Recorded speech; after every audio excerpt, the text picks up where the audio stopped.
Cette inscription sur la liste du patrimoine à sauver, c'est comme une nouvelle ère qui s'ouvre pour la rotonde de Montabon. Et les effets se font d'ores et déjà sentir. Une draisine, c'est ce qui sert à emmener les ouvriers sur les voies. D'accord. Pour qu'ils travaillent sur les voies. La fréquentation touristique a explosé sur ce haut lieu du patrimoine ferroviaire français. Avant, on tournait autour de 1200 personnes à l'année. Et là, on a déjà dépassé les 1200 personnes. Ah oui, effectivement. Vous voyez, on les a déjà dépassés. Donc forcément, et ça va qu'en augmentant. Et je pense que juillet-août, il y aura encore plus de monde. J'habite la région et que j'avais envie de venir voir ce que nous avions comme patrimoine. Au-delà de la visibilité, c'est tout l'avenir de la rotonde qui semble radieux. Un loto du patrimoine va être organisé en septembre par la Française des Jeux. Les gains seront reversés aux collectifs qui font revivre ces sites d'exception.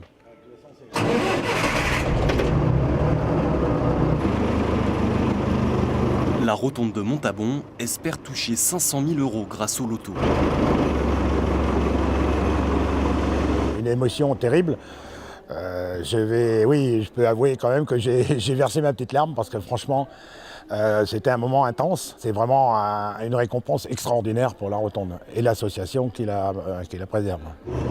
500 000 € auxquels s'ajouteraient 300 000 de la région, du département et de la DRAC. De quoi enfin réparer la toiture de la rotonde, fortement dégradée, refaire les réseaux d'écoulement et mettre le bâtiment aux normes. Et puis il y a le rêve ultime des bénévoles, un train à vapeur touristique sur la rotonde ferroviaire. Nous, on le sent comme un projet à moyen terme, parce que bon, il y a des tas de conditions à remplir, c'est évident, y compris nous en interne, la formation des gens, l'acquisition de multicompétences, etc. Mais ça passe d'abord par la validation par la SNCF du projet. C'est en cours.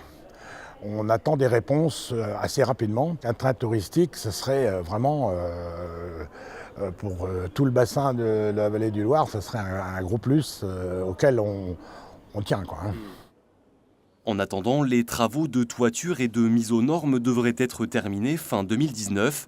Cette fois, c'est sûr, l'histoire de la rotonde ferroviaire est loin d'être terminée.